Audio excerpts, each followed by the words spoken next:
नमस्कार, श्री स्वामी समर्थ. सर्वांचं आपल्या चॅनलवर खूप मनापासून स्वागत आहे. स्वामी महाराज तुमच्या सगळ्या चांगल्या इच्छा पूर्ण करो.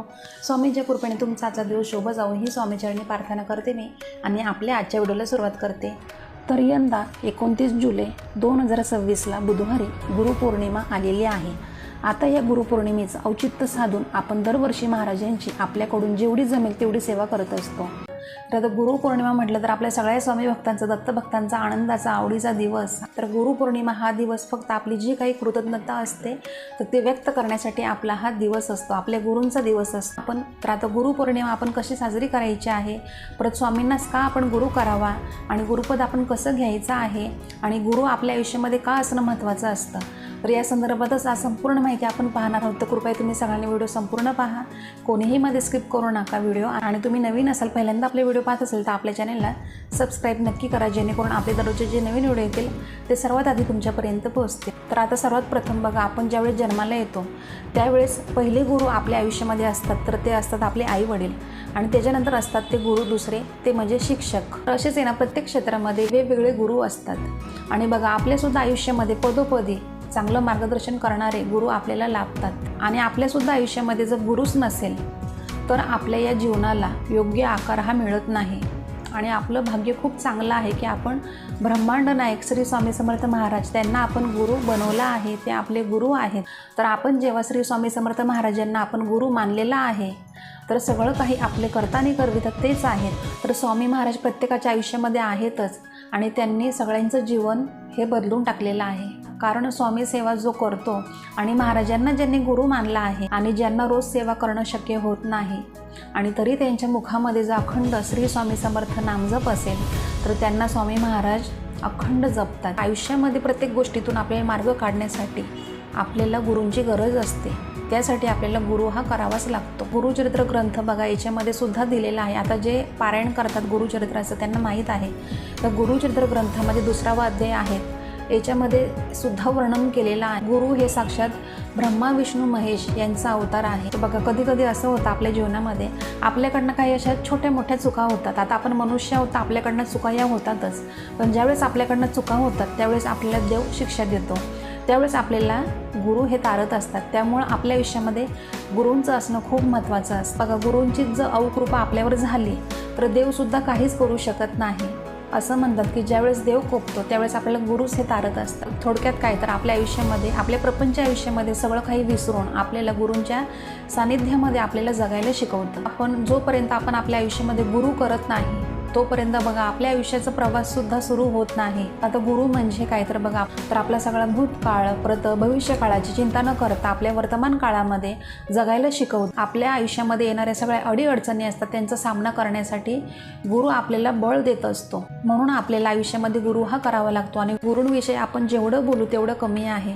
तर बघा, वाईट गोष्टी आपल्या जीवनामध्ये असतात तर त्या वाईट गोष्टी त्याग करण्यासाठी आणि चांगल्या गोष्टी आपल्याला स्वीकारण्यासाठी आणि परमार्थाच्या सानिध्यात जाण्यासाठी बघा, देवांची सेवा आपल्या आयुष्यामध्ये करणं आणि गुरूंची सेवा करणं खूप महत्त्वाचं असतं. बघा, देवांची सेवा करणं आणि देवांच्या जवळ जाणं इतकं सोपं नाही आहे, पण जेव्हा आपण गुरूंची सेवा करतो त्यावेळेस आपण गुरूंच्या जवळ जात असतो, तेव्हा आपण आपसुकच आपण देवांच्या सुद्धा जवळ जातो. गुरु आपलं कधीही वाईट होऊ देत नाही आणि आपलं पाऊलसुद्धा चुकीच्या दिशेने पडू देत नाही. तर गुरुपद करणं सोपं आहे आणि तसंच गुरूंची सेवासुद्धा करणं सोपं आहे, परंतु सगळ्यात महत्त्वाचं म्हणजे सेवेमध्ये आपल्या टिकून राहणं हे खूप अवघड आहे आणि हे प्रत्येकाला जमत नाही. तर गुरुबळ आपला कधी मजबूत होतो तर जो निस्वार्थीपणे गुरूंची सेवा करतो. किती अडीअडचणी आल्या, किती संकट आले, दुःख आले तरी गुरूंची साथ सोडत नाही, आपली गुरूंची सेवा करणं सोडत नाही. आपल्या गुरूंवरचा विश्वास हा आपला पूर्णपणे असाच राहतो, आहे तसाच. आपला विश्वास आपण डगमगून देत नाही. ज्यावेळेस आपण गुरूंची सेवा करतो तर त्यांचं वरदहस्त आपल्यावर कायम असतो. तर आपल्या आयुष्यामध्ये सेवेचं काय महत्त्व आहे हे तुम्हाला नव्याने सांगायची गरज नाही आहे, तुम्हाला तर माहितीच आहे. आपण किती भाग्यवान आहोत की आपण स्वामी भक्त आहोत. स्वामी महाराज ब्रह्मांड नायक आपले गुरु आहेत. तुम्हाला समजलं असेल की आपल्या आयुष्यामध्ये गुरूंचं असणं का महत्त्वाचं आहे. आणि आता बघा, गुरुपौर्णिमा आपण कशी साजरी करायची आहे, स्वामी महाराजांना गुरुपद आपण कसं द्यायचं आहे, तर ते तुम्हाला मी आता सांगते. तर आता गुरुपौर्णिमा आपण कशी साजरी करायची आहे, तर बघा, तर आता गुरुपौर्णिमा आहे तर आपण सगळेजण सागर संगीत हे करत असतो. तर काही नाही बघा, यथाशक्तीनुसार आपल्याला जसं शक्य होईल तशी आपण मनोभावी साधी भोळी भाबडी सेवा सगळी तुम्ही करू शकता, सजावट करू शकता. असं काही नाही की यांनी हे केलं म्हणून मी हे करावं, असं काही नाही. आपल्या यथाशक्तीनुसार आपण जे करू ते स्वामींना आवडणारच आहे. तुम्ही किती सजावट केली आहे, तुम्ही किती कपडे छान घातले आहेत, तुम्ही कोणता नैवेद्य असं चांगला दाखवला आहे, तर स्वामी महाराजांना याच्यामध्ये काही रस नाही. स्वामी महाराजांना जास्त काय आवडतं, तर स्वामी महाराजांना तुम्ही आवडतात, तुमची केलेली सेवा भक्ती आवडते. तुम्ही कोणता नैवेद्य दाखवताय आणि तुम्ही किती सजावट करताय ते कधीही बघत नसतात. आपण काही गोष्टी अर्पण करतो तर ते महत्त्वाचं नसतं, आपली भोळी भाबडी सेवा त्यांना महत्त्वाची असते. तर आपण जरी कितीही जन्म घेतले तरी आपण स्वामी महाराजांचे उपकार हे आपण फेडू शकत नाही. तर आपल्या गुरूंना, आपल्या स्वामी महाराजांना आपण जे काही अर्पण करतो तर हे सगळं काही त्यांनीच निर्माण केलेलं आहे, आपलं काहीच नाही आहे. कर्ता आणि कर्विता हे महाराज आहेत, निमित्त मात्र आपण आहोत. मी बऱ्याच वेळा तुम्हाला सांगते. तर बघा, स्वामी महाराजांना आपल्याकडनं फक्त भोळी भाबडी सेवा प्रिय आहे. आपण त्यांना प्रिय आहोत म्हणून तर आपण स्वामी भक्त आहोत. त्यामुळे बघा, आपल्या यथाशक्तीनुसार आपल्याला जेवढी शक्य होईल तेवढी आपण सेवा करायची आहे. या दिवशी यासाठी खूप महत्त्वाचा, अतिशय महत्त्वाचा दिवस आहे. आणि पौर्णिमेची सेवासुद्धा आपण जी काही करतो, भगवान विष्णूंची, लक्ष्मींची, परत सत्यनारायण, ते सगळं आपल्याला करायचं आहे. आणि आता गुरुपौर्णिमा आहे म्हटलं तर तुमच्या यथाशक्तीनुसार तुम्ही सागर संगीत करू शकता. तुम्हाला जसं करायचं तसं करा, पण फक्त सेवेकडे सुद्धा लक्ष द्या.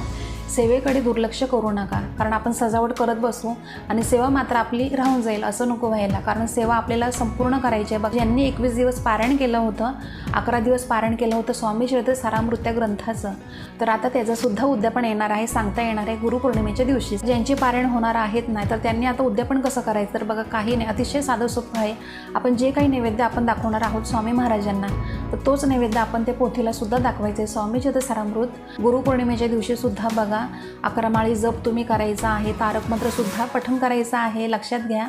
आणि त्याच्यासोबतच स्वामी चरित्र सारामृत ग्रंथाचं एक तरी पारायण तुम्ही करायचं आहे, पूर्ण हा ग्रंथ पठण करायचा आहे. कारण गुरुपौर्णिमा हा दिवस खूप महत्त्वाचा आहे.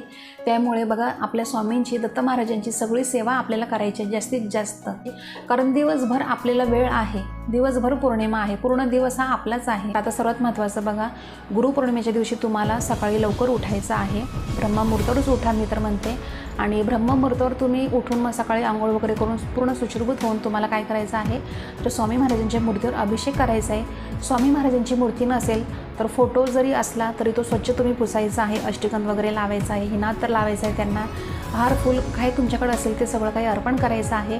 आणि जर मूर्ती असेल तर मूर्तीवर तुम्हाला अभिषेक करायचा आहे. तर तुम्ही पाण्याने करू शकता, तुम्ही दुधाने करू शकता, तुम्ही पंचामृताने करू शकता, फक्त दहीने करू शकता. तर स्वामी महाराजांच्या मूर्तीवर अभिषेक करताना आपल्याला काही मंत्रस्तोत्र हे पठण करायचे आहे, ते सुद्धा मी तुम्हाला सांगणार आहे. देवांनासुद्धा अशी छान आंघोळ घालायची आहे, त्या दिवशी देवपूजा करून घ्यायची आहे पूर्णपणे. नंतर तुम्ही मग अभिषेकला सुरुवात करू शकता स्वामी महाराजांच्या मूर्तीवर. आणि तुम्हाला जर शक्य झालं तर ब्रह्ममुहूर्तावर म्हणजे सकाळीच पहाटे तुम्ही मूर्तीवर अभिषेक करून घेऊ शकता स्वामी महाराजांच्या. किंवा जर नाही जमलं तर तुम्ही सकाळी करा, लवकर करा, 10च्या आत करून घ्या तुम्ही, कारण जास्त वेळ पण लागता कामा नये. कारण आपण सकाळी ज्यावेळेस कोणतीही सेवा करतो, पूजा करतो, तर ती देवापर्यंत लवकर पोचत असते. त्यामुळे सकाळीच आपल्याला सगळं करून घ्यायचं आहे. आणि बाकीची आपली जी काही सेवा राहील तर आपल्याला दिवसभर आहे सेवा करायला, असं करायचं आहे तुम्ही. तसे आता ज्यांच्याकडे स्वामी महाराजांची मूर्ती असेल, दत्त महाराजांची मूर्ती असेल, तर त्याच्यावर तुम्ही अभिषेक करू शकता. आणि ज्यांच्याकडे नाही आहे मूर्ती, फक्त फोटो आहे, तर फोटोवर काय आपल्याला अभिषेक करता येणार नाही. फक्त फोटो असेल तर फोटोला स्वच्छ पुसून घ्यायचं आहे. आणि तुम्हाला सांगितलं हिनात तर लावायचं, अष्टगंध वगैरे लावून घ्यायचं आहे, अक्षदा वगैरे फूल वगैरे अर्पण करायचं आहे, असं तुम्हाला करायचं आहे. आता स्वामींच्या मूर्तीवर अभिषेक करताना सेवा आपल्याला अशी कोणती करायची ते सांगते. तर बघा, तर तुम्हाला नित्यसेवेचं पुस्तक हे लागणार आहे. ज्यांच्याकडे नित्यसेवेचा ग्रंथ नाही आहे तर त्यांनी यूट्यूबला लावून द्या किंवा गुगलला तुम्ही सर्च करा, तुम्हाला भेटून जाईल. तर तुम्हाला काय करायचं आहे, सुरुवातीला बघा श्री स्वामी स्तवन, तर हे तुम्हाला पठण करायचं आहे. नित्यसेवेच्या पोथीमध्ये दिलेलं आहे श्री स्वामी स्तवन, तुम्हाला पठण करायचं आहे. त्याच्यानंतर तुम्हाला गणपती अथर्वशीर्ष हे पठण करायचं आहे. आणि श्री स्वामी समर्थ, श्री स्वामी समर्थ आपल्याला अशी एक माळ करायची आहे अभिषेक करताना. आणि त्याच्यानंतर पुरुष सूक्त हे पठण करायचं आहे 16 वेळा. 16 वेळा जरी शक्य झालं नाही, फक्त एकदा करा तरी चालेल, पण करा. आणि श्रीसूक्तसुद्धा पठण करायचं आहे. नंतर रामरक्षा हे स्तोत्र पठण करायचं आहे. तर 9व्या ओळीपर्यंत आपल्याला रामरक्षा ही पठण करायची आहे. नंतर तुम्हाला गायत्री मंत्रसुद्धा पठण करायचं आहे 24 वेळा. एक माळ तुम्ही जर केली गायत्री मंत्राची तर अतिशय उत्तम. आणि जर नाही शक्य झालं तर फक्त 24 वेळा जरी तुम्ही पठण केला गायत्री मंत्र तरी चालणार आहे. आणि त्याच्यानंतर तुम्हाला पवमान सूक्त हे पठण करायचं आहे. नित्यसेवेच्या पोथीमध्ये दिलेला आहे पवमान सूक्त. तर ही सगळी सेवा आहे तर ती आपल्या नित्यसेवेच्या ग्रंथामध्ये दिलेली आहे. तुम्हाला कुठेही दुसरीकडे शोधायची गरज नाही आहे. तर ही सगळी सेवा तुम्हाला करायची आहे आणि अभिषेक करायचा आहे. आणि अभिषेक झाल्याच्या नंतर तुम्ही काय करायचं आहे, तर हे जे काही तीर्थ आहे, आता अभिषेक आपण करणार आहोत, तुम्ही पाण्याने करणार आहात, दुधाने का पंचभूताने करणार आहात, ज्याच्याने करणार आहात तर ते तीर्थ होणार आहे नंतर. तर हे तीर्थ तुम्ही सगळ्यांनी घरातल्यांनी प्राशन करायचं आहे बघा, ग्रहण करायचं आहे सगळ्यांनी, विसरू नका. तर असा अभिषेक वगैरे झाल्याच्या नंतर तुम्हाला स्वच्छ ही पुसून घ्यायची आहे स्वामींची मूर्ती. तर मूर्ती पुसल्याच्यानंतर बघा, तुम्हाला माहीत आहे की आपल्या महाराजांना काय आवडतं, तर हिना अत्तर अतिशय प्रिय आहे स्वामी महाराजांना. तर ते तुम्हाला लावायचं आहे मूर्तीला. त्याच्यानंतर कपडे घालायचे आहेत महाराजांना आणि नंतर अष्टगंध लावायचा आहे अक्षता अर्पण करायचे आहेत. त्याच्यानंतर तुमच्याकडे जी काही फुलं असेल, हार असेल, ते त्यांना घालायचं आहे, अर्पण करायचं आहे. आणि चाफ्याचं फूल असेल तर अतिशय उत्तमच आहे, कारण चाफ्याचं फूल महाराजांना अतिशय प्रिय आहे. तर त्यांच्या ज्या काही प्रिय वस्तू आहेत त्या त्यांना आपल्याला अर्पण करायचं आहे या दिवशी. आणि आता त्यांना नैवेद्य असं कोणतं दाखवायचं आहे महाराजांना, तर बघा, महाराजांना बेसनाचे लाडू अतिशय प्रिय आहे. तर तुम्ही बेसनाचे लाडू तुम्ही त्यांना अर्पण करू शकता, किंवा तुम्ही पुरणपोळीसुद्धा अर्पण करू शकता, किंवा बघा घेवड्याची भाजी असते तीसुद्धा त्यांना अतिशय प्रिय आहे. तर घेवड्याची भाजी तुम्ही त्यांना दाखवू शकता, किंवा तुम्ही खीरसुद्धा दाखवू शकता. खीर, चपाती, वरण भात असं केलं, किंवा कांदा भजीसुद्धा आवडते, शिरा आवडतो. ते ज्या काही वस्तू असतात तर ते त्यांना सगळं आवडतं. तर महाराजांना ज्या वस्तू प्रिय आहेत तर याच्यापैकी तुम्हाला जे शक्य होईल ते तुम्ही दाखवू शकता.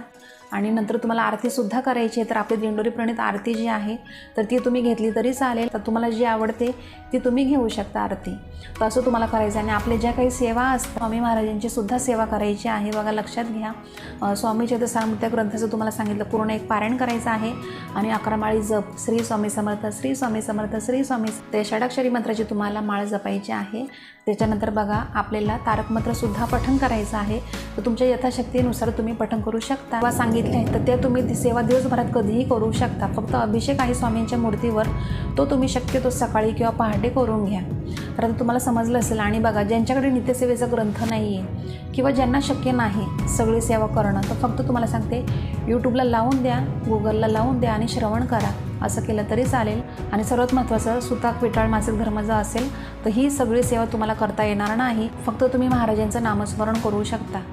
नामस्मरण करण्यासाठी बघा कोणतेही नियम नाही, तुम्ही करू शकता नामस्मरण अखंड. परब्रह्म श्री स्वामी समर्थ महाराज यांचं आपल्याला गुरुपदसुद्धा घ्यायचं आहे.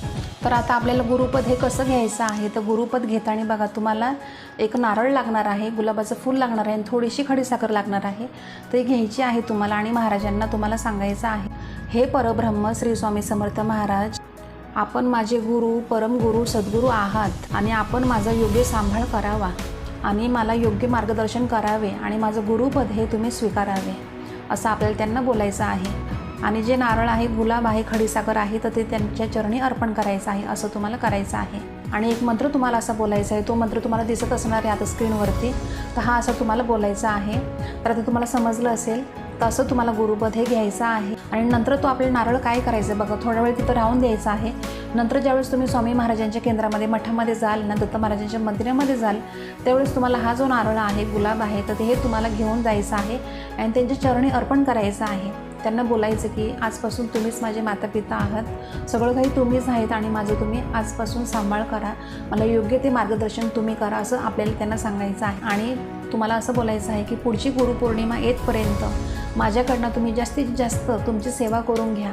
तर आता तुम्हाला समजलं असेल, तर अशी आपल्याला गुरुपौर्णिमा ही साजरी करायची आहे. स्वामी महाराजांचं असं आपण गुरुपद घ्यायचं आहे. आणि जरी तुमचे काही प्रश्न असेल तर आपल्या व्हिडिओच्या कमेंट बॉक्समध्ये कमेंट नक्की करा, मी रिप्लाय देईल. तर आजचा व्हिडिओ खूप मोठा झाला असेल त्यासाठी मला क्षमा असावी. तर आजच्यासाठी फक्त इतकंच. तर तुम्हाला आजचा व्हिडिओ आवडला असेल तर आपल्या व्हिडिओला लाईक करा, शेअर करा, सबस्क्राईब करा आणि कमेंट करायला कोणी विसरू नका. तर आपण दररोज अशाच नवीन व्हिडिओमध्ये भेटत जाऊ. तर आजचा व्हिडिओ मी आपल्या स्वामी समर्थ महाराजांनी रुजू करते आणि इथंच थांबते. धन्यवाद. श्री स्वामी समर्थ.